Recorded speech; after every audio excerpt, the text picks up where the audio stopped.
5 captains laughed at the same joke across an open channel, and the joke was a human battleship. It hung in the dark above the reef world of Selen Drift, a single gray hull 3,100 meters long, drifting with its running lights dimmed and its guns folded flat against the plating. It had crossed into claimed space 4 hours ago. It had not fired. It had not answered the first 9 hails. It simply held its place above the growing coral, patient as a stone, while 5 war reefs of the Osuan bloom closed around it in a slow flower of teeth. The reader is one of those 5. Remember that, before the laughing stops. The reef world below them was a good world by the bloom's measure, which meant it was a young one, soft in the crust, warm in the seas, the kind of place a reef took root in fast and grew tall. The Osuan did not value worlds for what lived on them. They valued worlds for what would grow if you killed everything that did, and seeded the calcium of your own kind into the ground. Selen Drift had been alive once, in a small way, a few thousand cycles of green and crawling things. None of that mattered now. The bloom had marked it, and the marking was the same as the burying. The only thing the world was good for was the road that ran above it, a fold lane the great empires used to cross the dark, and the bloom wanted that road the way it wanted every road, which was completely. That was why the 5 reefs were here, not for the gray ship. The gray ship was an accident, a stray that had wandered onto the road and stopped. The reefs had come for the world, and the lane above it, and the ship was simply in the way, a small gray obstacle, the size of a town that had not had the sense to move when 5 war reefs unfolded out of the dark around it. Lead Tender Vasa Karun commanded the eldest of the 5, the war reef called Mother of Patient Spires, and she had hunted soft species for 210 years. Her hull was not built, it was grown. The Osuan did not weld metal the way the cold empires did.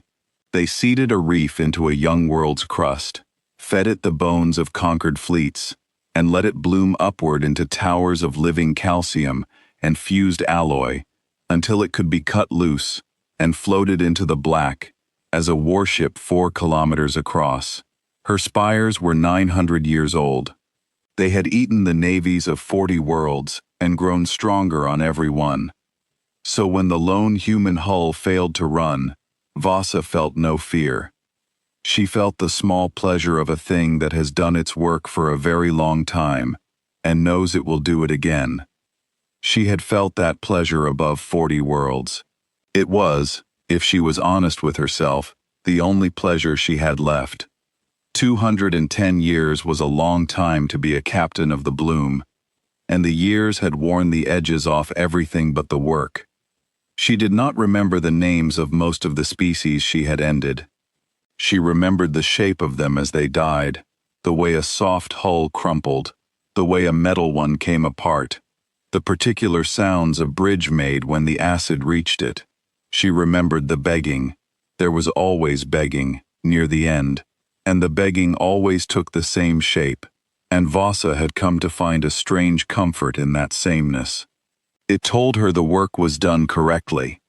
A species that begged was a species that understood. Understanding, at the end, was the closest thing the bloom offered to mercy, and Vasa gave it freely, because it cost her nothing, and it made the killing feel less like waste. This one would beg soon. They always did. She settled into the rhythm of the tide pool and waited for the shape she knew.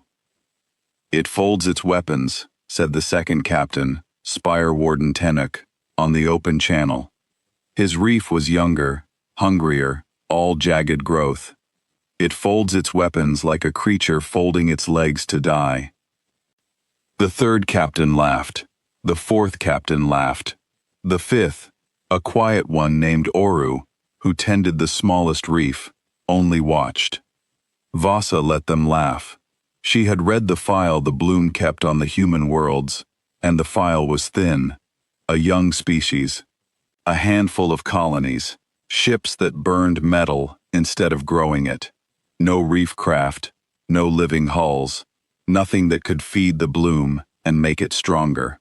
The catalog rated the humans a minor harvest, worth taking only because they sat astride a reef road the bloom wanted to seed. This one ship had wandered into that road and stopped, that was all. A stray hull, alone, far from any help its kind could send. The third captain, a sharp-spired creature named Reska, whose reef was middle-aged and proud of it, was already laying odds. The Osun did not gamble with anything you could hold, but they gambled freely with time, and the favorite game among captains was guessing how long a doomed hull would last before it ran or broke. Reska gave the gray ship a quarter of a turn. Tenuk, younger and hungrier, gave it less. The fourth captain, Helsuk, whose reef-deep crown was nearly as old as Voss's own, did not bet at all, because Helsuk was proud in the way that does not stoop to games, and considered the whole matter beneath a reef of his age. Only Oru, the fifth, tending the smallest reef, said nothing and bet nothing. Oru had been quiet on every channel since the 5 reefs left the gardens. Vasa had noticed it the way you notice a missing sound. She had not thought about it. She thought about it later, for a very long time. "Name it," Vasa told her Tidemaster. "For the record." The Tidemaster read the markings off the gray hull, the only writing on it, stenciled small near the bow. "It calls itself the Low Mercy," he said. "Terran Registry. One name beneath that. A line of their speech. It says, 'We came the long way, so you would have time to choose.'" The 5 captains found that very funny too. It was the kind of thing a doomed creature said. A line of speech, painted on a hull, meant to be brave. The bloom had seen 100 such lines on 100 such hulls, defiant words painted by species that thought a phrase could matter against 4 kilometers of living reef. Vasa had a small private collection of them in her memory, the last words of the broken, and she added the human line to it without weight. "We came the long way so you would have time to choose." It meant nothing. It was the sound a small thing made before a large thing ate it. Because the humans had no time, the bloom had timed this perfectly. The nearest human way station was 11 days out, at the best fold their crude engines could manage. 11 days. The bloom would have this ship cut open, and its bones seeded into the reef, long before any answer could come. The Low Mercy had come the long way, and the long way had left it alone in the dark with 5 things that grew fat on the lonely. Vasa gave the order to begin the cutting. The Osun did not fire shells or lances the way the Metal Empires did. They grew weapons. From the spires of all 5 reefs, long living booms unfolded.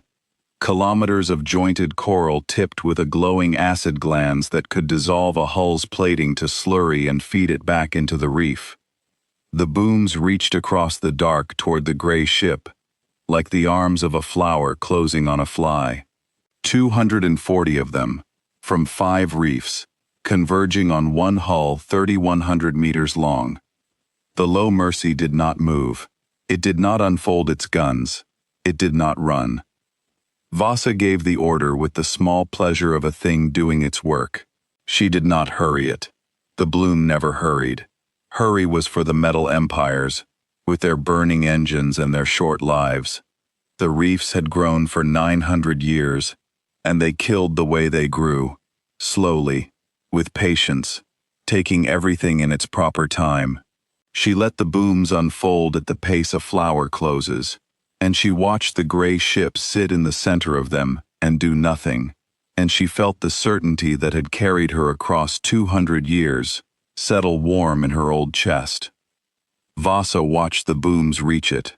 She watched the first acid gland touch the gray plating near the bow, right beside the small stenciled words, and the plating did not dissolve. The gland sat against the hull and worked, and the hull simply held, gray and cold and patient. the way a stone holds against the slow drip of water. The acid that had eaten the navies of 40 worlds ran off the human plating and froze into useless beads in the dark. Vasa's Tidemaster made a sound she had not heard him make in 40 years of service. It was a small sound, the sound a creature makes when a thing it has always relied on does not happen. He checked the gland was healthy. He checked the acid was correct. The same acid that had dissolved the hull of a metal cruiser to slurry only 2 seasons ago. He checked the plating was simply there, gray and unmarked, as if the acid were rain. Vasa leaned toward her tide pool of readings. She felt the first thin thread of something that was not fear, not yet, but was the place fear begins. Press it, she said. All 5 reefs. Cut it open. 240 living booms pressed against the gray hull at once. The acid poured. The reefs strained. 900 years of patient hunger leaning on a single ship the length of a small town. And the ship took it, not by fighting it, by doing nothing at all. The booms pressed, and the acid poured, and the gray hull simply was. The way the dark simply is, the way cold simply is, an absence of the thing the bloom needed it to be. There was no shield to overload, no field to collapse, no clever trick to find the weakness of.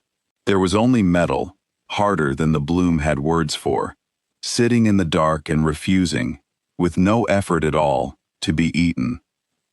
Reska, who had given the gray ship a quarter of a turn, went quiet on the channel. A quarter of a turn had already passed. Far below, on the surface of Selen Drift, the young coral of the bloom's newest reef stopped growing. The little tide readers in its nursery towers went quiet.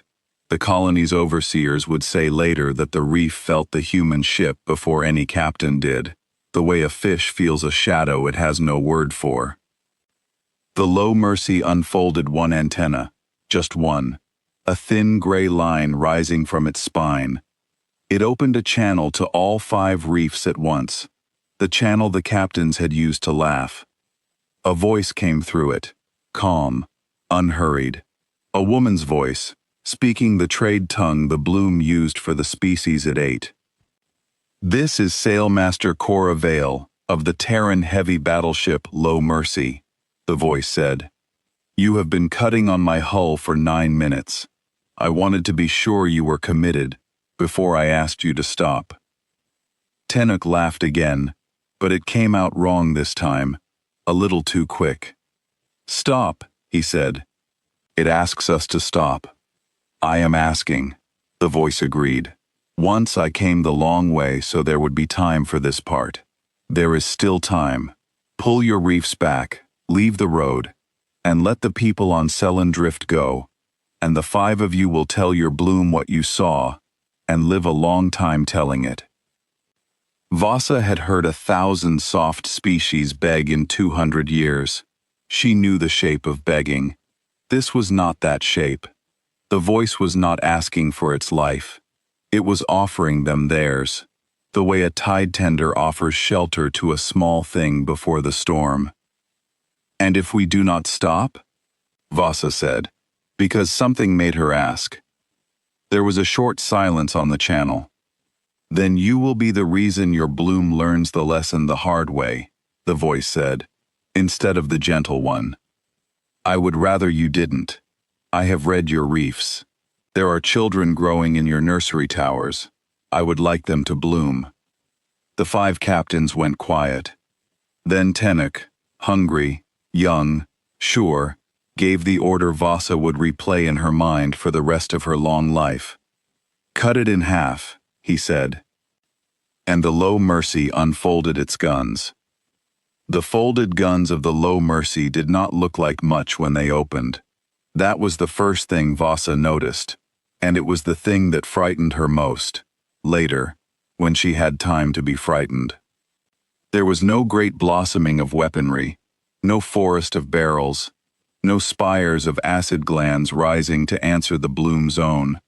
The gray plating simply parted along seams Voss's tide readers had not even marked, and beneath it sat rows of short, dark, ugly mouths. They did not glow. They did not pulse with living light the way Asuan weapons did. They were cold, and they were plain, and there were 360 of them along one flank alone. The humans called them mass drivers. They threw metal, not acid, not living seed, not the clever, cruel things the Bloom had spent 900 years perfecting, just metal, dense and dumb, and very fast, accelerated down a rail to a speed the eye could not hold. Vossa had seen weapons like that before, on the metal empires the Bloom hunted. They were not new. Every young species that built ships instead of growing them eventually learned to throw metal fast, and every one of those species the Bloom had eaten in its turn, because metal thrown fast still had to find a target, and a reef 4 kilometers wide could take a great deal of metal in its outer spires before anything that mattered was touched. The Bloom did not fear the drivers. The Bloom feared nothing the metal empires made, because the metal empires died like everything else. So when Vossa saw the cold mouths open along the human flank, the small pleasure in her old chest did not leave. It only shifted, the way a hunter shifts when prey turns out to have a little fight in it. Good, she thought. Let it fight. The fighting ones broke more interestingly than the ones that only begged. She did not yet understand that the Low Mercy was not a metal empire. She did not understand that the people who built it had been eaten, long ago, by something exactly like the Bloom, and had survived it, and had spent the survival learning one single thing, all the way down to the bottom, how to make a hull that the hungry could not have. The drivers were not the reason the Low Mercy was dangerous. The drivers were almost an afterthought. The reason was the patience, and the patience did not show on any instrument the Bloom owned. Tenuk's Reef, Jagged Hunger, was the closest.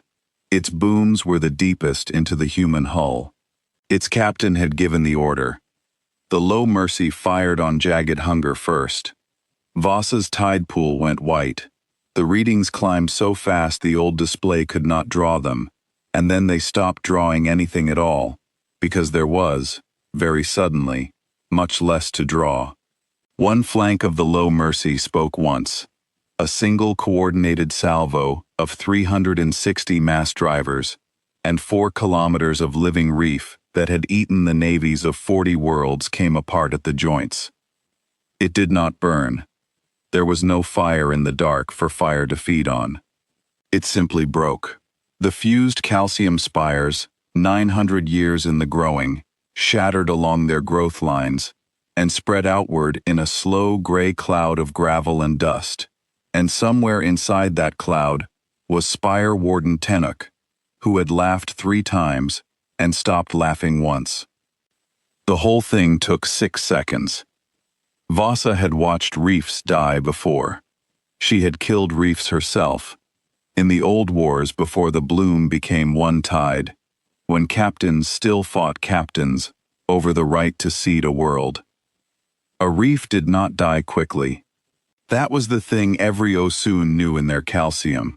A 4-kilometer reef, 900 years grown, was a fortress of fused spires that you ground down over hours, sometimes days, spire by spire, gland by gland, until the bridge at the heart of it finally cracked, and the long, slow death was done. That was how reefs died. That was how they had always died. The slowness was part of what made the Bloom certain of itself. A thing that took days to kill was a thing that could not be killed by surprise. Jagged Hunger had taken 6 seconds. Vossa sat with that number in the cold of her bridge. 6 seconds, 1 salvo. Not a grinding down, not a siege, not the long contest a reef was built to survive. 1 throw of metal, and 4 kilometers and 900 years were a cloud. The number did not fit anywhere in 210 years of knowing how the universe worked. She turned it over, and could find no place to set it down. The other 4 captains stopped pressing. The booms hung in the dark, glands still dripping useless acid, while 4 reefs that had laughed together a moment ago tried to understand the cloud where the 5th of them had been. That was the demonstration, the human voice said, still calm, still unhurried, over the channel they had used to laugh. I am sorry it had to be one of you, I asked. You may verify on your own instruments that the low Mercy has not moved from its position, has lost no plating, and has expended 0.4% of its munitions. I will give you 90 seconds to confirm this before I ask you again to leave. Vasa confirmed it. She made her Tidemaster confirm it twice. There was a thing in the human voice that Vasa kept coming back to, in the 90 seconds it gave her. It had said it was sorry. I am sorry it had to be one of you. Not a taunt, not a threat, an apology, offered to the captains of the reefs that had come to cut it open, for the death of one of their own. The Bloom did not apologize. The Bloom did not have the concept. You did not say sorry to the food. And yet the gray ship, having just turned a 900-year reef into a cloud, had spent its first words on regret. And the regret was not for itself. It was for Tenuk, who had laughed 3 times and pressed once. The human ship was sorry it had been made to kill him. It had asked him not to make it, and he had made it, and it was sorry. Vasa turned that over in the cold, and found that it frightened her more than the salvo had. A thing that killed without sorrow she understood. She was such a thing. But a thing that killed and grieved the killing, and did it anyway, precisely, only when asked, was a thing operating by a law older and harder than any the Bloom had ever known, and Vasa did not have the first idea how to fight a law. The human ship had not moved, not 1 meter. It still hung above the reef world with its running lights dim, patient as a stone, while a gray cloud that used to be jagged hunger spread thin around it. Its plating, where the acid had run for 9 minutes, showed not a single mark, and the readings off its drivers said the woman was telling the truth about the munitions. 0.4%. To break a 4-kilometer war reef, the low Mercy had spent less than 1/2 of what it carried. Vasa had spent 210 years learning to read a fight before it began. She read this one now, in the cold, and the reading made her old hearts beat strangely. What she read was this. The ship had fired once, killed a reef, and then stopped, and given them 90 seconds to check its work. No hunter did that.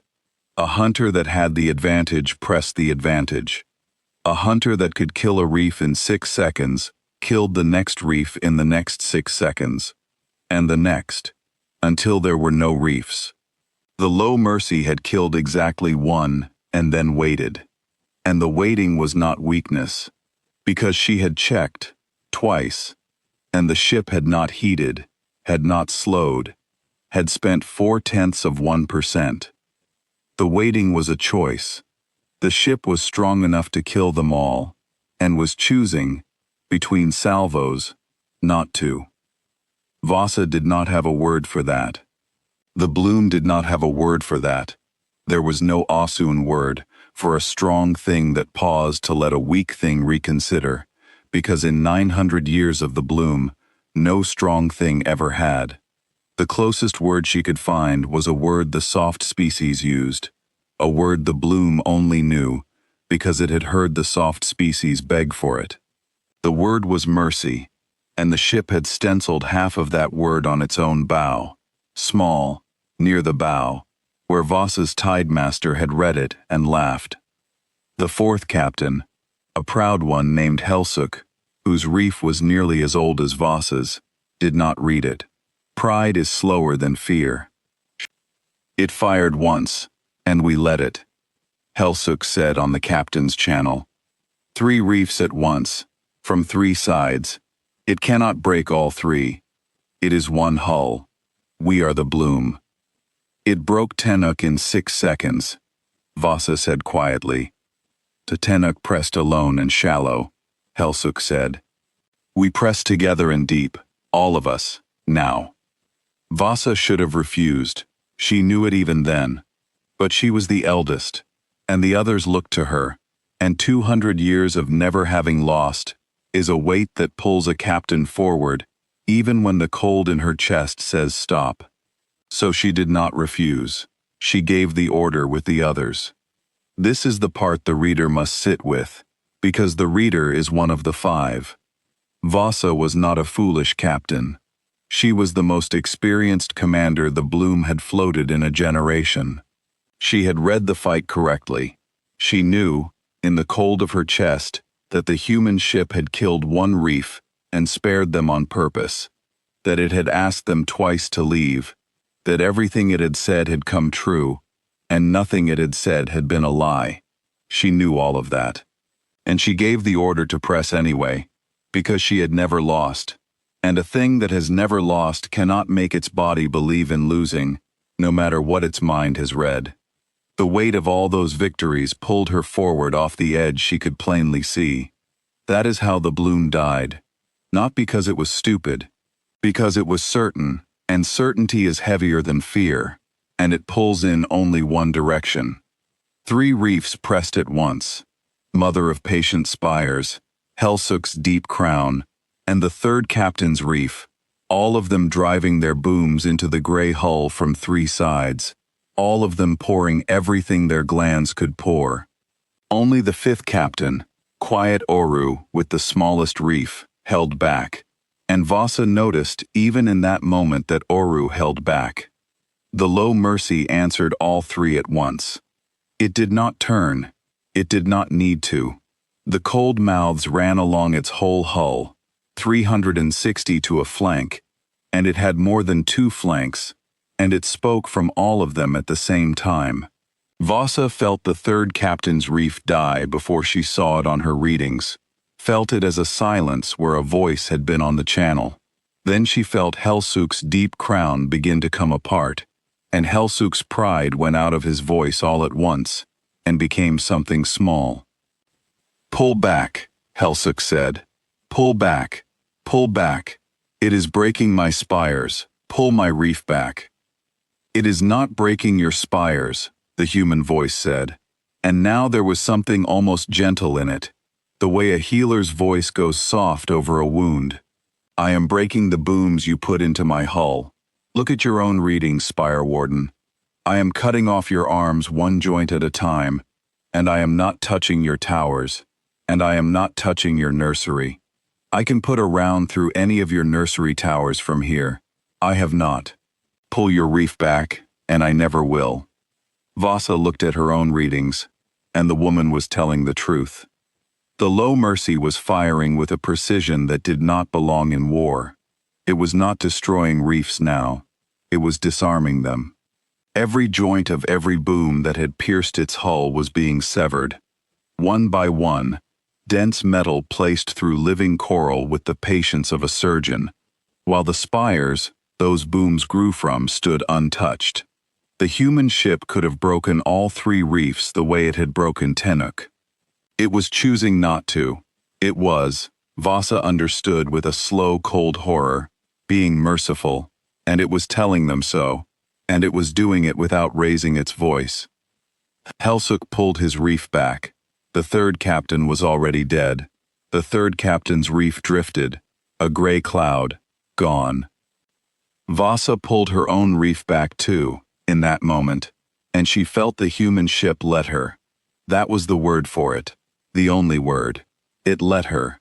The booms she had driven into the gray hull were cut at the joints, severed clean, but her spires were whole, and her gland towers were whole, and her nursery, 4 kilometers down the spire from her bridge, was whole. The low mercy had reached into her reef with surgical metal and taken only the arms she had raised against it, and left everything she had not, and let her draw back wounded and breathing. She had pressed deep, with everything her glands could pour, and the ship had answered her press by sparing her. and it had done it while killing the third captain in the same breath, so that the difference between living and dying was not the ship's strength, which was infinite, but the ship's choice, which was hers to have earned and the third captain's to have thrown away. That left three: Vasa's mother of patient spires, Helsuk's wounded deep crown, arms severed, towers whole, and quiet Oru's small reef, which had never pressed at all. Two of you held back something, the voice said. The smallest of you held back everything.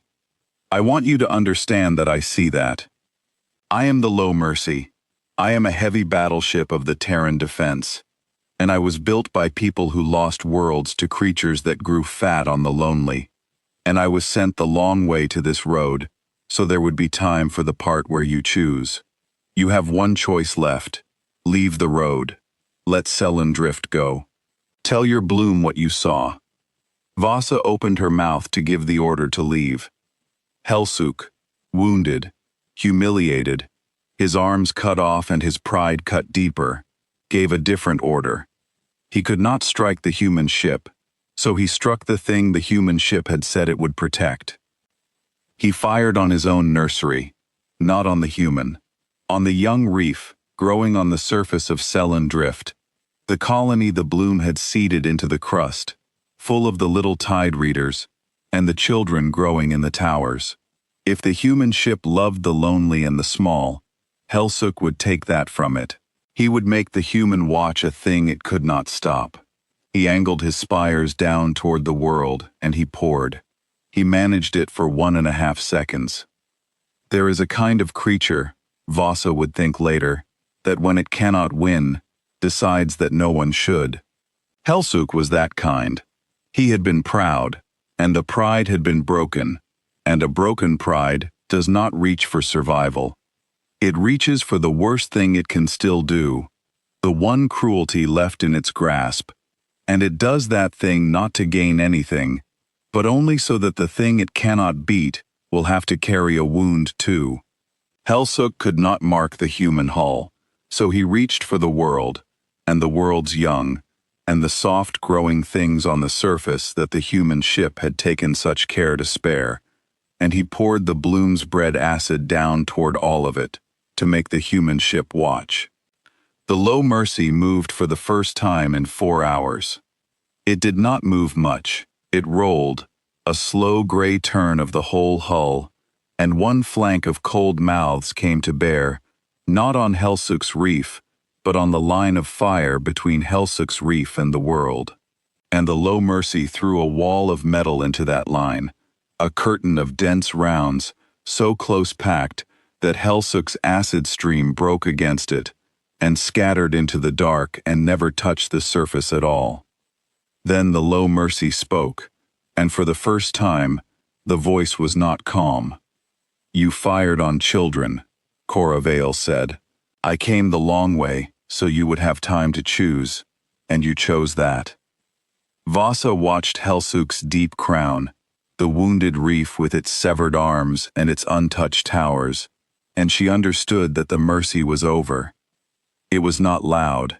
That was the thing she carried with her after. The breaking of jagged hunger had been a single white salvo. This was slower, deliberate, almost quiet.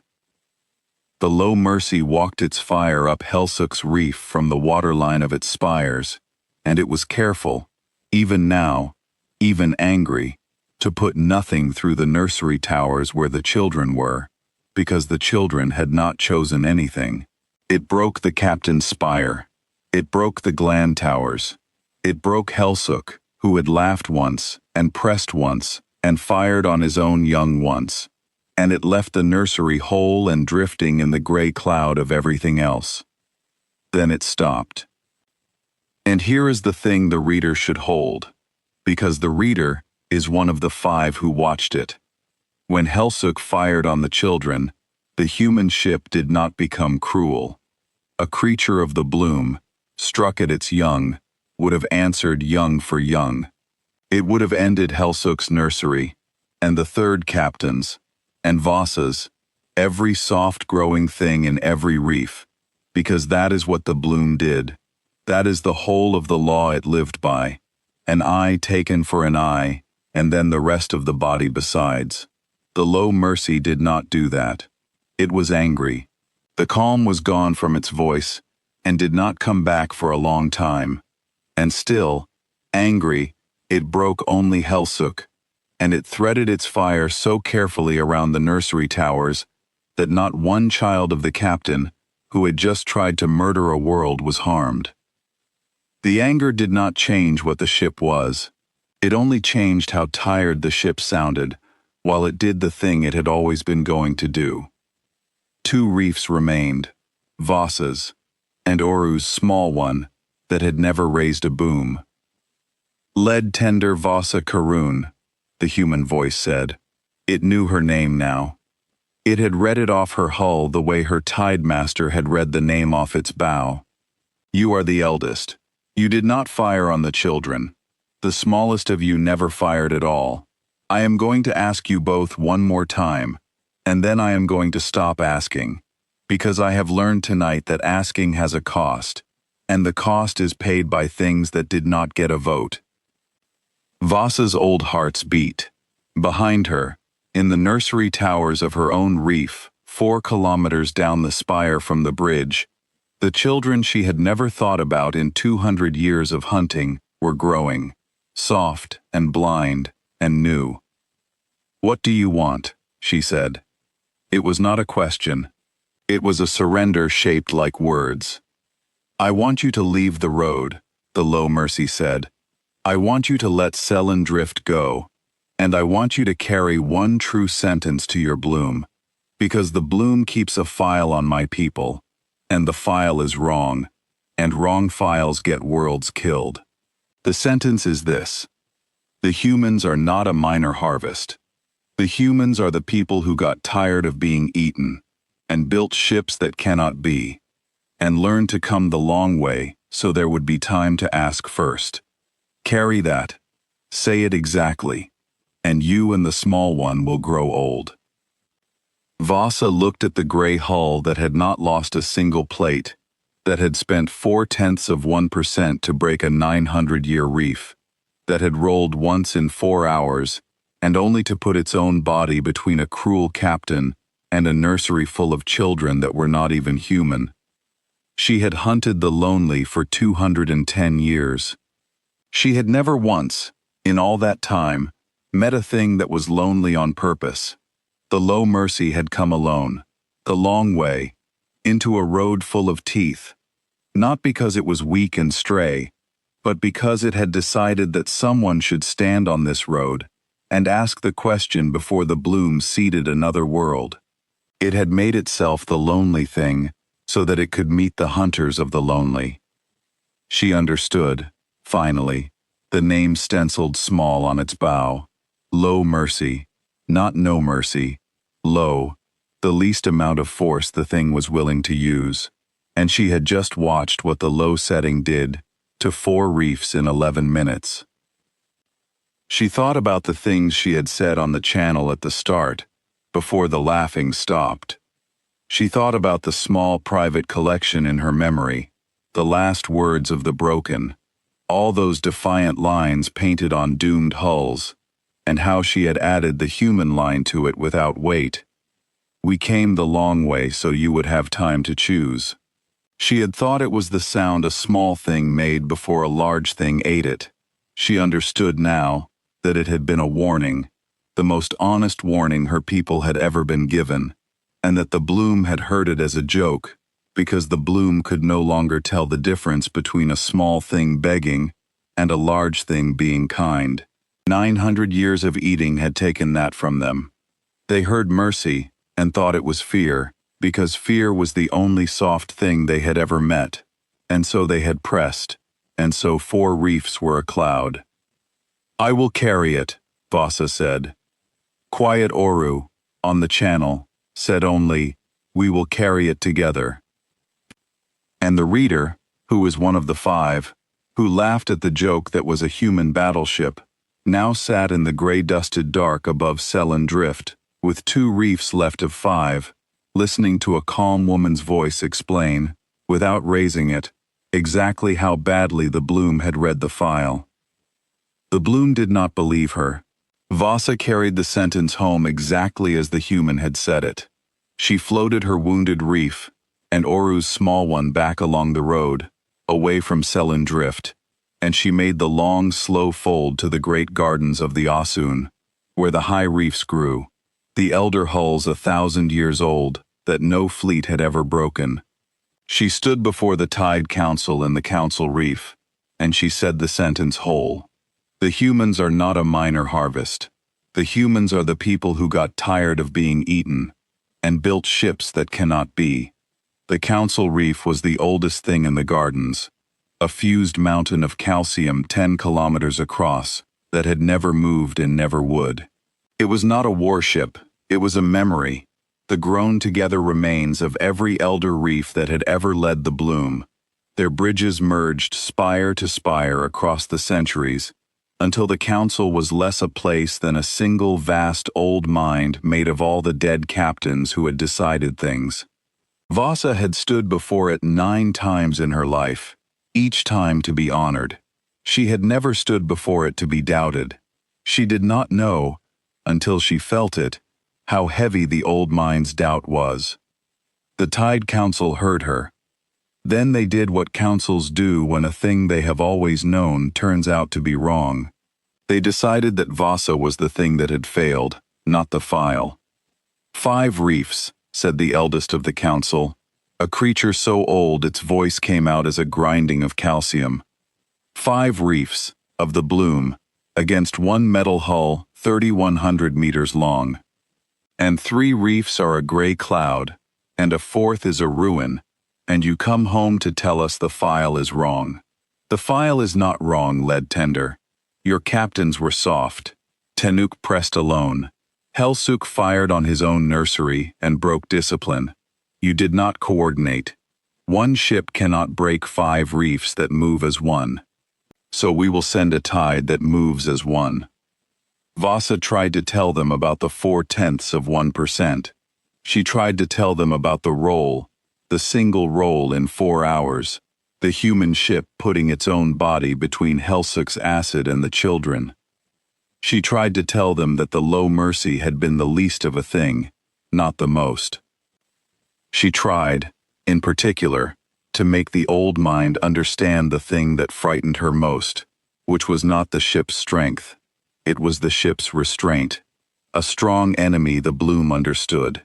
The Bloom had broken strong enemies before, ground them down over days, outlasted them, drowned them in tide. But the low mercy had not used its strength. It had killed exactly as much as it needed to kill to ask a question, and not 1 spire more, and it had spent the rest of its strength on the slow, careful work of not killing, of sparing nurseries, of severing only the arms raised against it. An enemy that strong and that restrained was an enemy that did not need to win, because it had already decided it would, and was only working out, calmly, how few of you it would have to break to make you see it. That was the thing Vasa could not put into the old mind. The Bloom had no place to hold it. To the council, restraint was weakness, and weakness was the thing you punished. And so the council heard Vasa describe the most dangerous quality the human ship had, and understood it as the proof that the ship was beatable.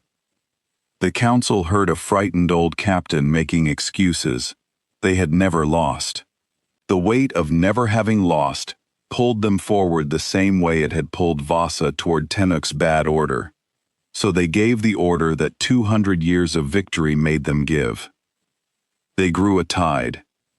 It took the Bloom 40 days to ready it, and it was the largest harvest tide the Osun had floated in 3 centuries.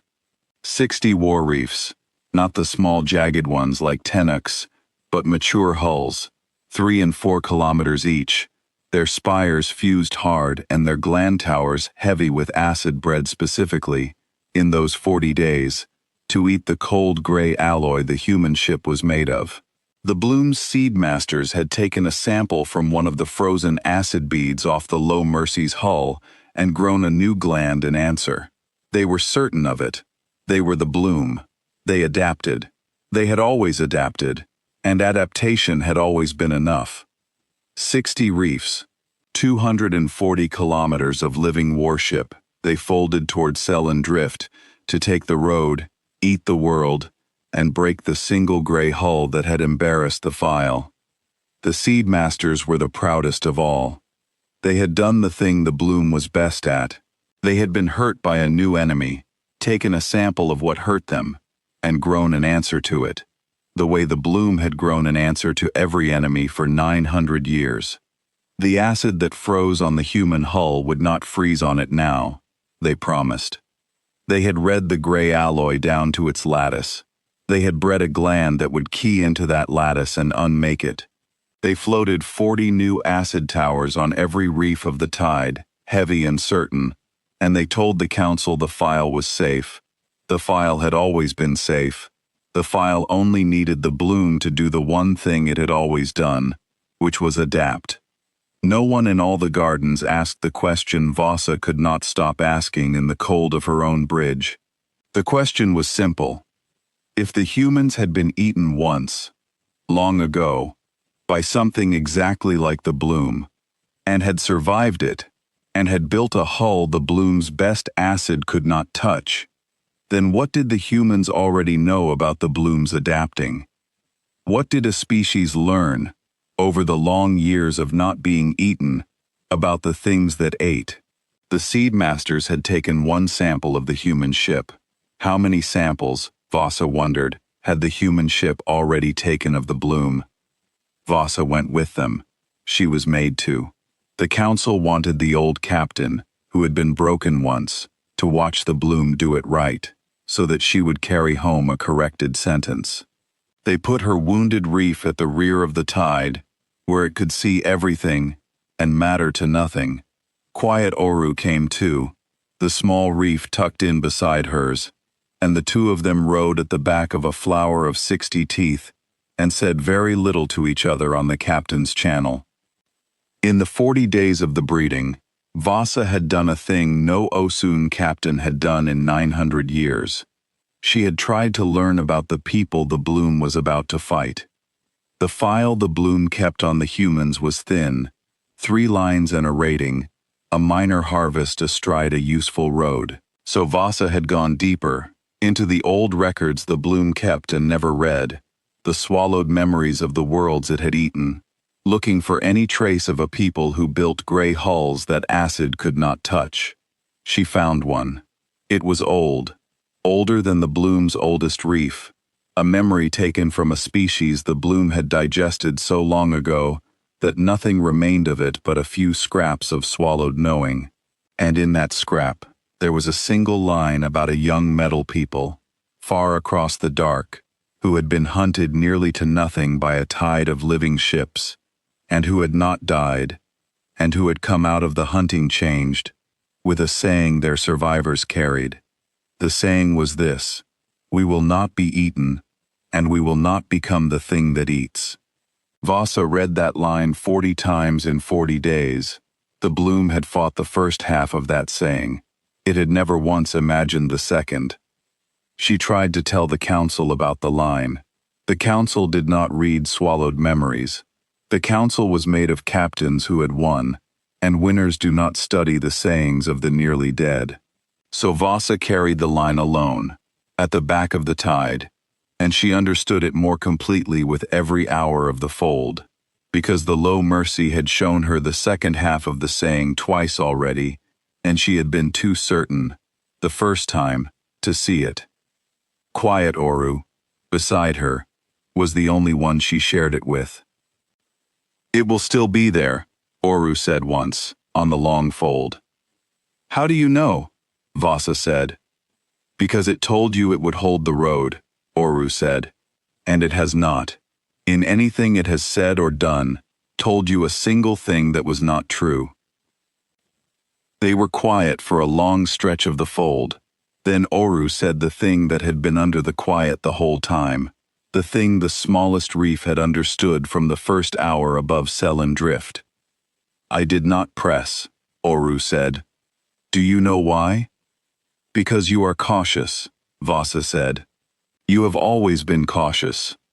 No, said Oru, because when the booms touched its hull and the acid froze, I felt the ship look at me. All 5 of us, it looked at, in that first minute. And I understood that it was not deciding whether it could beat us. It was deciding which of us it would have to. And I did not want to be one of the ones it had to. That is all. I am not brave, Vasa. I am not cautious. I simply did not want to be a thing that had to be broken. And so I held my arms down, and so I am here, folding toward it a second time, because the council made me come, and I will hold my arms down again, because nothing has changed except the number of reefs, and the number of reefs was never the thing that mattered. Vasa did not answer. There was nothing to answer. Oru had said the whole of it. That was the thing Vasa could not get the council to hear. The human ship had not bluffed, not once. It had said it would fire if they pressed, and it had. It had said it would protect the nursery, and it had rolled its whole body to do it. It had said it would ask once, and then stop asking, and it had stopped. The bloom was floating 60 reefs against a thing whose every word had come true, on the theory that the next word would be the first lie. The tide came out of the fold above Selen Drift, and the low Mercy was exactly where Vasa had left it. It had not moved in 40 days. It still hung above the reef world, running lights dim, guns folded flat. Below it, the young Osun colony on the surface, the nursery the bloom had seeded, still grew, untouched, the little tide readers in its towers blooming on schedule. The human ship had held the road for 40 days, and in that time, it had not seeded anything, not eaten anything, not grown. It had only waited, alone, the long way, the way it seemed to do everything. This was the detail that froze the captains of the new tide before a single boom unfolded. The human ship had let the bloom's nursery on the surface keep growing. For 40 days it had hung above a colony of the enemy it was at war with. A colony full of the young of the very species that had tried to cut it open, and it had not touched it. It could have ended the colony in an afternoon and removed the only reason the bloom wanted this world. It had not. It had stood guard over the road and left the enemy's children to grow, because the children had not done anything, and the human ship did not break things that had not done anything. The new captains looked at that untouched nursery, and some of them, the wiser ones, understood for the first time exactly what they were folding their arms toward, and a few of them, very quietly, on no channel anyone could hear, began to be afraid. 60 reefs unfolded their booms, 14,400 living arms, tipped with new acid, bred to eat gray alloy, reached across the dark toward one hull, 3,100 meters long. The low Mercy opened its channel, the same calm woman's voice. Lead Tender Vasa Karun, it said. I see you at the back. I am glad you are alive. I am sorry they did not believe you. They almost never do, the first time. That is why we come the long way. It costs us the first fleet to make the file true. Vasa's old hearts went cold and strange. This is Sailmaster Cora Vale, of the Terran heavy battleship Low Mercy, the voice went on, to all 60 reefs at once. You have brought 60 war reefs, and a new acid you bred to eat my hull. I want to tell you, before you commit, that we took your sample bead, and we knew you would do exactly this. Because the species that got fat on the lonely always adapt one step and call it enough. So while you spent 40 days breeding a better acid, we spent 40 days doing the thing your kind never does. We waited, and we did not change at all, because we did not need to. There was a hesitation in the tide when the human voice said that. 60 captains had folded out of the dark certain of one thing, that the seed masters had solved the gray hull, that the 40 days of breeding had made the file safe again. And the human voice had just told them, calmly, before a single boom touched it, that it had known they would breathe the acid, had let them spend 40 days on it, and had already grown past it. The voice did not boast. That was the worst of it. It simply stated, the way you state the weather, that the bloom's one trick, the adapting that had carried it across 900 years, was a trick the human ship had watched the bloom do, understood completely, and stepped around without effort. The eldest reef of the tide, the Council's own 4-kilometer flagship, gave the order to test the new acid. A single boom touched the Low Mercy's hull, near the bow, near the small stenciled words. The new acid poured, the acid bred for 40 days specifically to eat gray Terran alloy. It ran off the plating and froze into useless beads in the dark, exactly as the old acid had. The Seedmasters could not speak.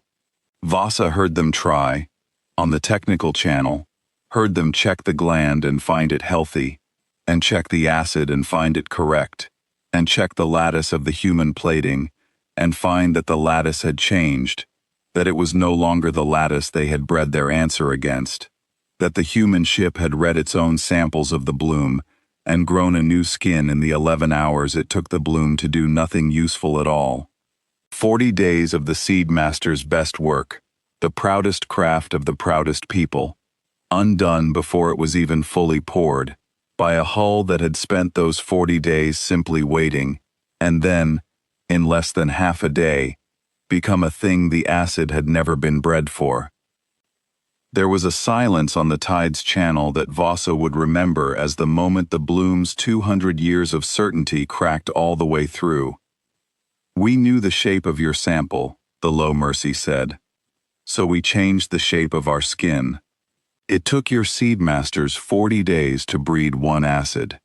It took our hull 11 hours to grow proof against it, because we are not as slow as your file says, and we are not as alone as your file hopes. Now, 60 reefs. I will say it once. Leave the road. Let the world go. Carry the true sentence home. I would so much rather you did. The Council's flagship gave the order to press. 60 reefs pressed at once. And the Low Mercy, which had spent 0.4% to break 5, unfolded the rest of itself. Vasa had watched the Low Mercy break 4 reefs at the low setting, and she had thought she understood what the ship was. She had been wrong about that the way she had been wrong about everything else. When the human battleship unfolded the rest of itself, it did not grow new weapons the way an Osun reef would. It simply stopped holding back. The seams along its hull that had hidden 360 mass drivers to a flank opened further, and beneath them were more, deeper rows, and beneath those, in the spine of the ship, long ports that had stayed shut through everything so far slid open, and showed the dark mouths of something heavier. The Low Mercy had been fighting 5 reefs with 1 fraction of itself. It had been keeping the rest folded, because the rest had not been needed. Now 60 reefs were pressing, and the rest was needed, and the rest woke up. Vasa understood, watching the deeper ports open, that she had spent the first battle looking at a hand, and only now was she being shown the arm. The 5 reefs above Selen Drift had pressed a thing that fought them with 1 flank, and it had been enough, and she had taken that to be the measure of the ship. It was not the measure, it was the courtesy. The Low Mercy had fought 5 reefs with as little of itself as the work required, because to use more would have been to waste, and the humans, whatever else they were, did not waste. Now there were 60, and the work required more, and so the ship gave more, the way a careful worker reaches for a larger tool only when the smaller one will not finish the job. There was no anger in the opening of the deeper ports. There was only arithmetic. 60 reefs needed a particular amount of force, and the ship measured that amount exactly, and reached for precisely the tool that would deliver it, and not a single port more. That was the most frightening thing Vasa had ever seen, and she had seen worlds burn. A thing that hated you might run out of hate. A thing that feared you might be made to fear you more. But a thing that simply measured you, that opened exactly as much of itself as your number required, and would have opened exactly as much again for twice your number, was a thing with no upper edge you could ever reach. You could not exhaust it. You could not enrage it past its judgment. You could only keep feeding it reefs until you ran out of reefs, and it would meet each one with the precise force that reef had earned, and at the end, it would close its ports and still be carrying most of itself folded and unused. The first salvo did not come from the drivers. It came from the spine ports, and Vasa never saw the rounds themselves, only what they did. 6 of the 60 reefs, the 6 closest, the ones whose booms were deepest in the human hull, simply ceased to exist between one breath and the next. Not broken, not clouded, removed, a line of dense metal moving at a speed Vasa's instruments refused to name, went through 4 kilometers of fused calcium as if the reef were fog, and came out the far side, and kept going into the dark, and the reef it had passed through fell into gravel in its wake. 6 reefs, 1 salvo, less than 2 seconds. On the tide's channel, a captain Vasa did not know, began to make a sound she had heard only once before, from a soft species at the very end. It was not a word. It was the sound understanding makes when it arrives all at once, in a creature that has spent its whole life certain of the opposite. 6 reefs, 3 and 4 kilometers each, the proudest hulls of the proudest people, gone in less time than it took to name them, and the human ship had not moved, had not heated, had not so much as drifted from its place above the world. The captain making the sound was, Vasa would learn later, the youngest commander in the tide, a creature the council had honored with a fine new reef because it had never known doubt. It knew doubt now. It would carry the doubt for the rest of its life, which the human ship was about to make very long. Then the drivers spoke, all of them, every flank, and the dark above Selen drift filled with a curtain of metal so dense that Vasa's tide readers showed it as a solid gray wall sweeping outward from the human hull. The wall touched the booms first, the 14,000 living arms reaching across the dark, and it cut them all at once, severed every boom of every reef at the joint, so that the tide's grasping arms fell away into the void in a single moment, and the low mercy stood disarmed of every weapon that had been laid against it. The reefs had not even closed yet. The whole tide still hung in its slow flower of attack. Booms cut. When the second salvo came, Vasa watched, from the back, where the council had put her to learn the lesson they thought she had failed. She learned a different one. The council had sent her to the rear to be shamed, to watch the bloom do correctly the thing she had done wrong, so that she would carry home a corrected sentence, and her doubt would die with the human ship. From the rear she had the clearest view in the whole tide, and from the rear she saw the thing the captains in front could not see because they were too busy dying. She saw that the human ship was not in a battle. It was conducting one. There is a difference, and Vasa, in 210 years of fighting, had never once been on the wrong side of it until now. A creature in a battle reacts. A creature conducting a battle has already decided how it ends, and is simply walking each piece to its place. The low mercy had decided how this ended, before the tide ever came out of the fold. It had decided 40 days ago, when it chose to wait instead of leave. The 60 reefs were not opponents to it. They were a problem it had already solved, and was now solving again, in front of them, slowly enough that they could watch. The reader is one of those 60, or one of the 5 before them. Hold that. You were not fighting the low mercy. You were being shown, at a pace it chose, the answer to a question your bloom had asked wrong for 900 years. The low mercy did not break all 60 reefs. It could have. After the first salvo took 6, and the second cut every arm, Every captain in the tide could see on their own readings that the human ship had not slowed, had not heated, had not lost a single plate, had spent, by its own honest count, which Vasa now believed completely, less than 3% of what it carried. It could have walked its fire through the whole tide and left 240 kilometers of gray cloud above the world and gone home and never raised its voice. Instead it began, again, to choose. "I see your nursery towers," the calm voice said to all 60 reefs. And now there was iron under the calm. "Every one of you carries children growing in your spires. I have them all marked. I am not going to touch a single one. I want you to watch me not touch them, because I want you to understand what I am, and what you are, and what the difference is." And the low mercy went to work. It disarmed before it broke. Every reef that pulled its cut booms back and held still, the human ship left whole, marking it, watching it, letting it live. Every reef that grew new booms and pressed again, the human ship broke, but it broke them the way it had broken Helsuk, walking its fire up from the gland towers, and never once putting metal through a nursery spire. The bloom had bred a better acid in 40 days. The human ship had spent the same 40 days learning the exact location of every child in the tide, so that when the breaking came, it could break everything that hunted, and nothing that had not yet chosen to. Vasa watched the Council's flagship press a third time, and a fourth.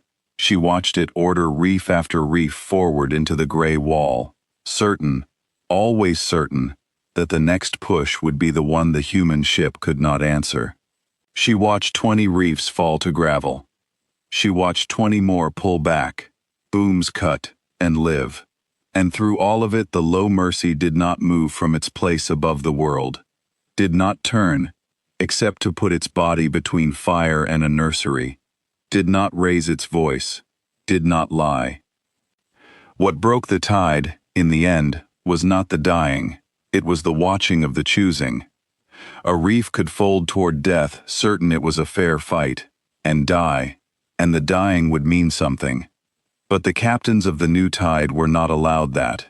They were made to watch the human ship pick, reef by reef, which of them would live, and the picking had nothing to do with strength.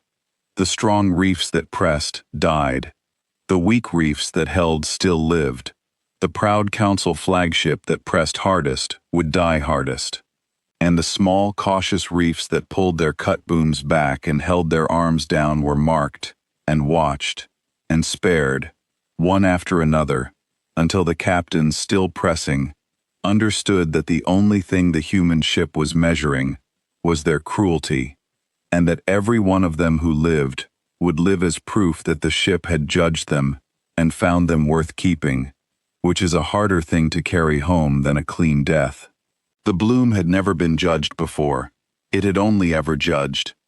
The captains learned, in the gray light of that wall, exactly how it felt to be on the other side of the thing they had done to 40 worlds, and the learning unmade them more thoroughly than any salvo. 40 days you spent breeding an acid, the human ship said, somewhere in the middle of it, almost gently, the way a tired teacher speaks to a class that will not learn. We spent those 40 days the way we spend all our time. We waited, and we read you, and we decided who among you we would let grow old. That is the thing your file cannot hold, because your file is written by a people who only know how to take. We are not stronger than you because our metal is harder. We are stronger than you because we can stand on a road for 40 days with 60 reefs coming, and still spend most of our effort deciding who not to kill. The Council's flagship, the 1,000-year reef that had never lost, gave its last order. It was the same order Helsuk had given. When a thing that has always won finally meets a thing it cannot beat, it reaches, every time, for the cruelty it has left. The flagship angled its full weight of gland towers down toward Selen Drift, toward the young colony, toward the nursery the bloom itself had seeded, and it poured everything it had left into one stream, aimed at the children on the surface, human and Osuan alike, every small, soft-growing thing on that world. If it could not break the human ship, it would make the human ship watch. It managed it for 2 seconds, one more than Helsuk had. There is a pattern here, and the reader should see it, because the reader is one of the 5, and then one of the 60, and the pattern is the same both times. When the bloom could not win, the bloom reached for the children. Not its enemies' children, its own. The young of its own colonies. The small, soft-growing things it had seeded into the world it came to take. Every time the human ship proved it could not be beaten, the bloom's answer was to try to destroy the most helpless thing within its reach, so that the unbeatable thing would at least have to grieve. That was the bottom of what the bloom was. Strip away the 900 years, and the 40 eaten worlds, and the proud old council, and at the very bottom there was only this. A thing that, when it could not have what it wanted, would burn its own young, to spite the one who stopped it. The human ship had read that bottom from the first hour. It had positioned itself, from the very start, to stand between the bloom and the bloom's own children, because it had known, before the laughing even stopped, exactly where this would go. The Low Mercy moved a second time. It crossed the distance to the surface in a fraction Voss's instruments could not measure, not flying, not folding, simply being closer, in a way that broke the rules her people built ships by, and it put its whole 3,100-meter body flat between the flagship's stream and the world.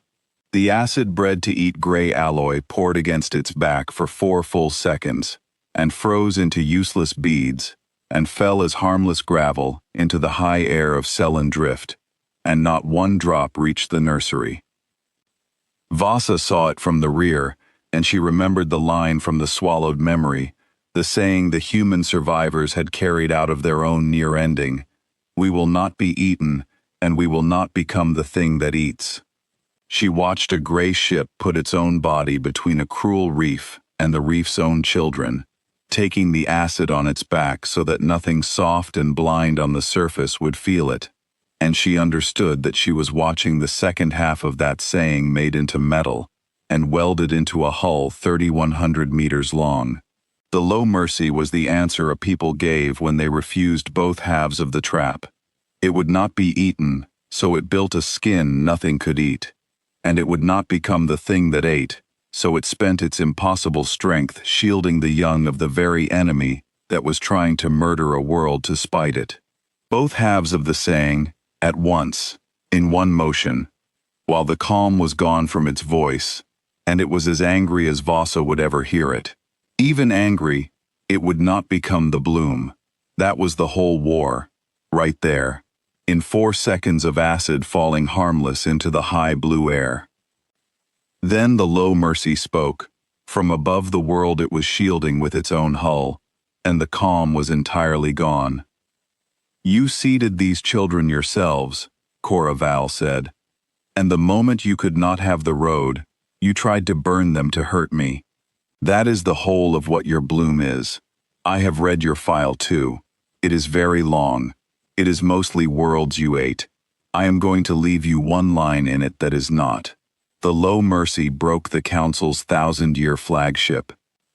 It did it from below, rising up between the world and the reef, and it broke the flagship from the gland towers down, and the spires up, and the bridge last, and it was careful, even with all the calm gone, even with iron in its voice, to spare the one nursery tower on that flagship where the children grew, cutting it free of the dying reef, and setting it adrift whole into the dark, where another reef could take it in.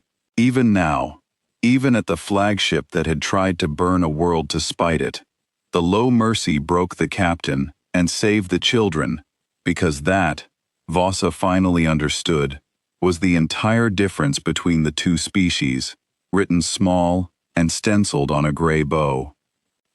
When it was done, the tide of 60 was a gray cloud across the dark above Selen drift, and through that cloud drifted 40 nursery towers cut free and whole, every child of the tide alive, set adrift to be gathered, while the captains who had hunted the lonely for 200 years were gravel and dust.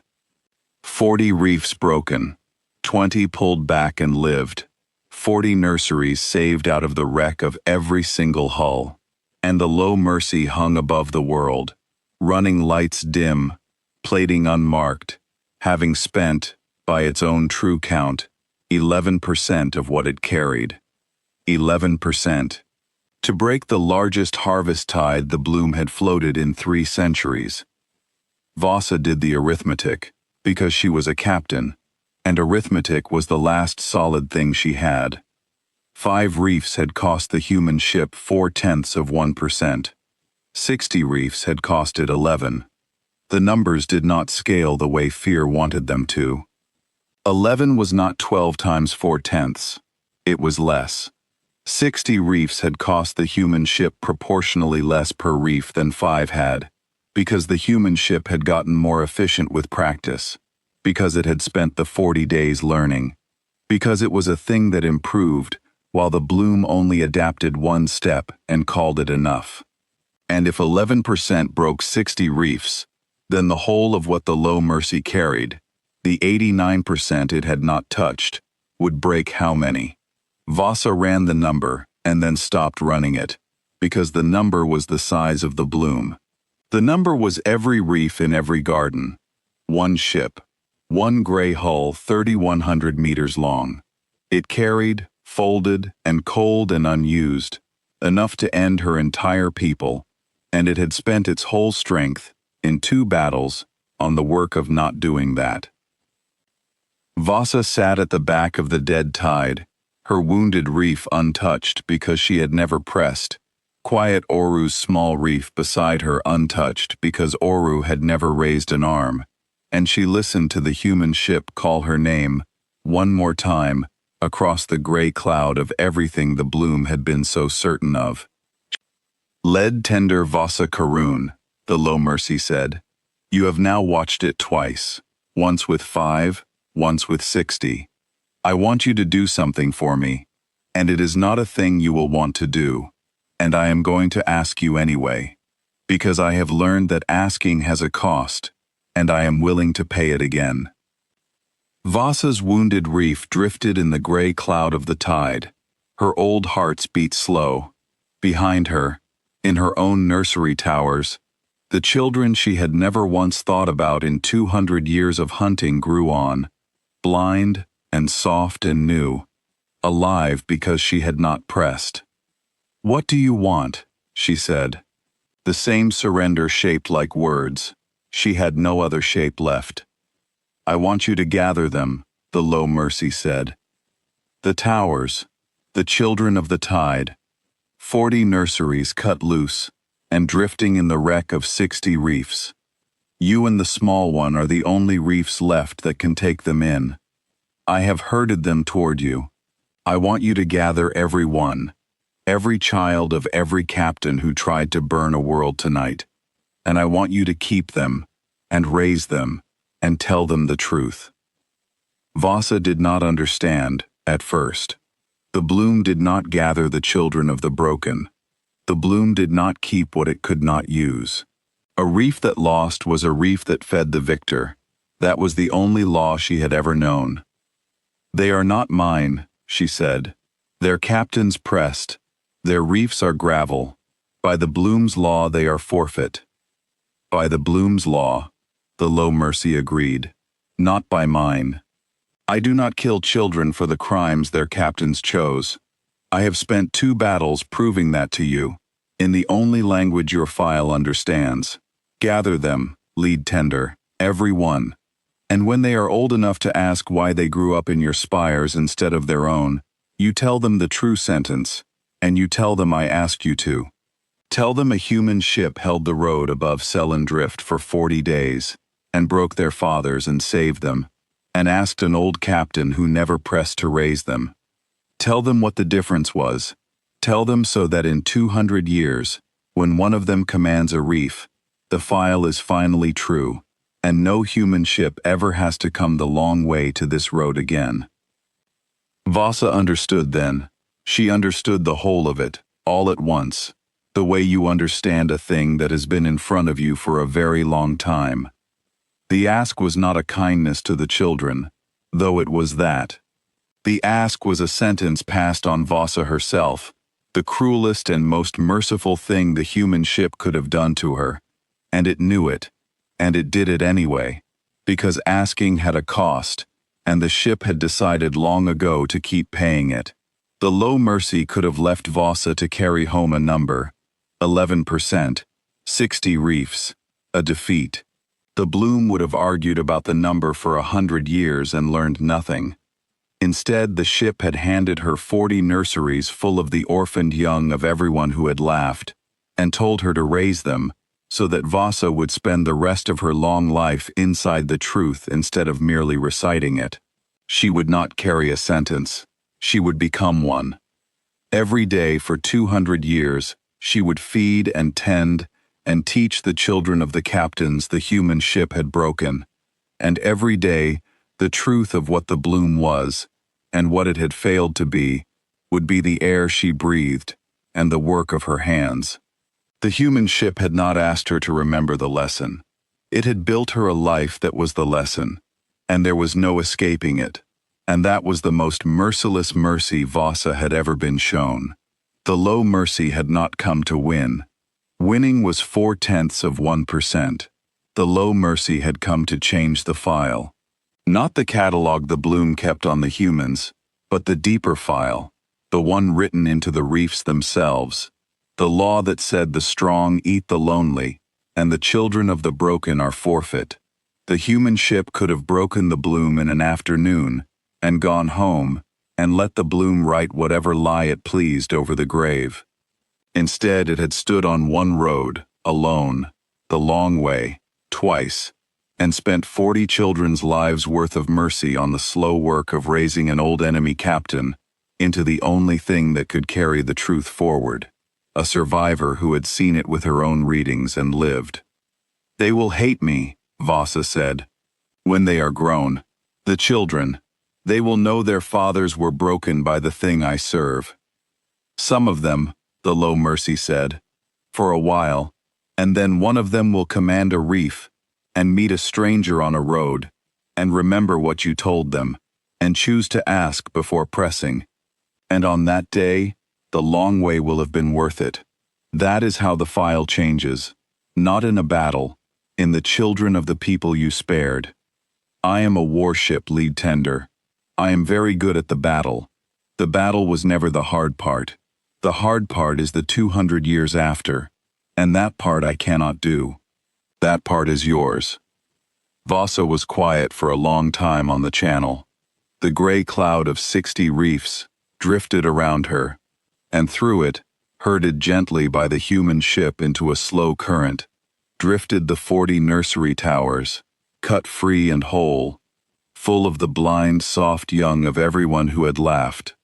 She could see them on her tide pool, 40 small bright readings in the wreck of everything large and proud, the children of the captains who had mocked a human battleship, the children of the seed masters who had bred the acid, the children of the Council's own 1,000-year flagship, the proudest reef the Bloom had ever grown, now gravel, its young set adrift whole by the very ship its captain had tried to make, watch a world die. "Why me?" Vasa said at last. "Of everyone the Bloom has, why give this to me?" "Because you did not press the first time when you had read the fight and knew better," the low mercy said. "And because you pressed the second time anyway, when the council made you, and you were ashamed of it, and the shame did not break you. A creature that can be ashamed and not broken is a creature that can carry a hard truth a long way. The ones who feel no shame cannot carry it. The ones who break under it cannot carry it. You can. That is the whole of why. It is not a reward, lead tender. I am not rewarding you. I am using the one tool in this whole tide that will still cut after the battle is over, and that tool is an old captain who is ashamed and not broken. Now gather the children, before the current scatters them. Vasa gathered the children. It took her 11 days, the same 11 days the file had once promised would be too long for any human help to come, and she spent them differently than the bloom had ever spent days. She moved her wounded reef, and Oru's small one, through the gray cloud above Selen Drift, slow and careful, and she gathered every nursery tower cut loose from every broken reef, 40 of them, and she took the children in. The children of Tenuk, who had laughed 3 times, the children of Helsuk, who had fired on his own young, the children of the Council's 1,000-year flagship, cut free, and saved by the very ship their father had tried to make watch a world burn. She took them all into her spires, and Oru took the rest, and the 2 old reefs that had never pressed grew heavy with the future of everyone who had. The Low Mercy held the road the whole time. It did not leave until the last child was aboard. It hung above Selen Drift, running lights dim, guns folded flat again, plating unmarked, and it watched an old enemy captain do the slow, merciful work it had assigned her, and only when the work was done did it speak one last time. "There," it said, "that is the file, written true. Carry it home, Vasa Karun. Tell the Tide Council whatever you like about why you lost. Tell them you were soft, if it keeps you alive, but raise these children with the truth, and the Council can believe whatever it wants, because the Council will be gravel before these children command, and the children are the file now." "What do I tell them about you?" Vasa said, "when they ask what you were. What do I call you?" There was a short silence on the channel, the same short silence the human ship took before every true thing it said. "Call me the thing that came the long way," the Low Mercy said. "Call me Low Mercy, not No Mercy, the least force a thing could use, and still stop the eating. Tell them there is a road above a reef world, where a gray ship stood alone for 40 days, and asked, every time, before it broke anything, and saved every child of everyone who said no. Tell them it is still there. Because it is. We hold the roads where the eating happens. We have a great many ships, lead tender, and a great deal of patience, and we have learned to come the long way to every one of them. So there is always time for the part where you choose. Tell them that. Then let them choose better than their fathers did." And the Low Mercy folded out of the dark and was gone, back to the long, quiet roads it kept, leaving the world untouched, and the children alive, and an old captain heavy with a future she had hunted against for 200 years. Vasa carried the sentence home a second time. The Tide Council was gravel within the decade, as the human ship had said, broken not by any battle, but by the slow truth spreading reef to reef, that the bloom had floated 60 hulls against one gray ship, and come home with 40 nurseries full of orphans, and a sentence it could not unhear. The eating did not stop all at once. Cruelty written into a people over 900 years does not lift in a decade. But it stopped on the road above Selen Drift, and then on the next road, and then on the one after, because the bloom learned, slowly, reef by reef, that the gray ships were always already there, holding the roads where the eating happened, asking every time before they broke anything, sparing every child of everyone who said no. The bloom tried, twice more, to do to other gray ships what it had failed to do to the Low Mercy. The reader may take some grim comfort in knowing that both times it went the same way, and both times a survivor came home heavy with orphans and a sentence, and both times the survivor was given children to raise instead of a clean death, because the humans had learned that a clean death taught a people nothing, and a raised child taught a people everything. The gray ships did not want the bloom dead. That was the thing the bloom took longest to believe.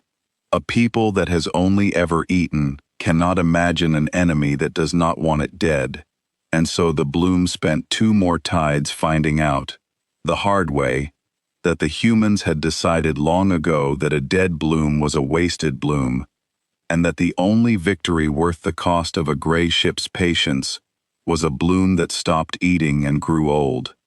The humans were not merciful because they were soft. They were merciful because they were thorough, and a corpse could not be made to choose better.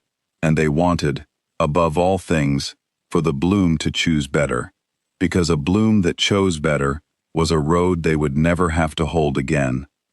Vasa Karun lived a very long time. She raised 40 children of broken captains in her spires, and then she raised their children, and she told every one of them the true sentence, exactly as the human ship had said it, and she told them she had been on the road the night it became true. The humans are not a minor harvest. The humans are the people who got tired of being eaten, and built ships that cannot be, and learned to come the long way so there would be time to ask first. The daughter of Helsuk was the one who asked her, once, near the end, the question Vasa had been waiting 200 years to be asked. She had grown into a careful captain, this child of the captain who had fired on his own young, and she knew the whole of her father's story because Vasa had never softened it. She asked Vasa whether she hated the human ship, whether, after all the years, and all the orphans, and all the gravel that used to be reefs she had served beside, she hated the thing that had done it. Vasa thought about it honestly, the way she had learned to think about everything since the night above Selen Drift. No, she said, I hated it for the first 10 years. Then I understood that it had given me the only thing the bloom never gave anyone it broke. It gave me a reason to still be useful after I lost. It did not take my work from me. It gave me harder work, and trusted me to do it, and was right to. The bloom would have left me gravel and moved on. The human ship looked at an old enemy it had just beaten, and saw something worth keeping, and kept it, and put the future of 2 peoples in its hands. No, daughter, I do not hate it. I have spent 200 years trying to be the thing it decided I could be. That is not the work of hatred. That is the work of the deepest respect I have ever felt for anything. And I felt it first for the thing that broke everyone I served with, and I have never once been able to unfeel it. She lived to see that same daughter of Helsuk take command of a reef, and meet a stranger on a dark road, and open a channel, and ask, before pressing, the way her father never had. Vasa watched that on her old tide pool, near the end of her 290 years, and she understood that the human ship had been right about the hard part. The battle had been 0.4%. This was the rest of it. This was what the Low Mercy had spent 40 days and 2 whole tides to buy, and could not have bought any other way, and had handed to an old enemy because there was no one else alive to carry it. The reader is one of the 5 who laughed. You were there above Selen Drift, when the joke was a human battleship, when 5 war reefs closed around one gray hull, and the channel filled with the easy laughter of things that had never lost. You laughed, or you held back, or you said nothing, the way quiet Oru said nothing. You watched the booms reach the gray plating and freeze into useless beads. You watched 0.4% break the navies of 40 worlds in 11 minutes. You watched a thing roll its whole body twice in 4 hours, both times to put itself between cruelty and a child that was not even its own. And in the end you carried it home, whichever of the 5 you were, because all 5 of you are the same creature now. The one that learned the file was wrong the only way the file ever gets corrected, by floating everything you had against a gray ship that came the long way, and watching it spend most of its strength deciding who not to kill, and being one of the ones it chose to let grow old. Think about the arithmetic one last time, because the arithmetic is the whole story. 0.4% broke 5 reefs. 11% broke 60. The gray ship walked away from the largest tide the bloom had floated in 3 centuries, with 89% of itself folded and cold and never used. It had carried, the entire time, enough to end your people, and it had chosen instead to end exactly the captains who tried to burn worlds, and to spare every captain who held still, and to save every single child of every single reef, even the ones whose fathers had tried to murder a planet to spite it. That is not weakness. You know that now. That is the most terrible kind of strength there is. The kind that has so much in reserve that it can afford to be careful, that can afford to grieve the killing, that can afford to spend 40 days learning exactly where your children sleep so that it never has to hurt one. The bloom mistook that strength for softness, twice, and floated everything it had into it, and learned. You learned. You are still learning, every day, raising the orphans of the ones who did not. There is a road above a reef world called Selun Drift. A gray ship stood on it alone for 40 days. It is still there. So are all the others, on all the other roads, holding the places where the eating used to happen, dim-lit and patient and unmarked, guns folded flat, waiting with a calm woman's voice for the next fleet that has not yet read the true file, so they can ask it, once, before anything has to break. They came the long way so there would be time for you to choose. The bloom chose wrong, twice, and survived it only because the thing they laughed at was merciful on purpose. Choose better. You will not get a third gray ship that low.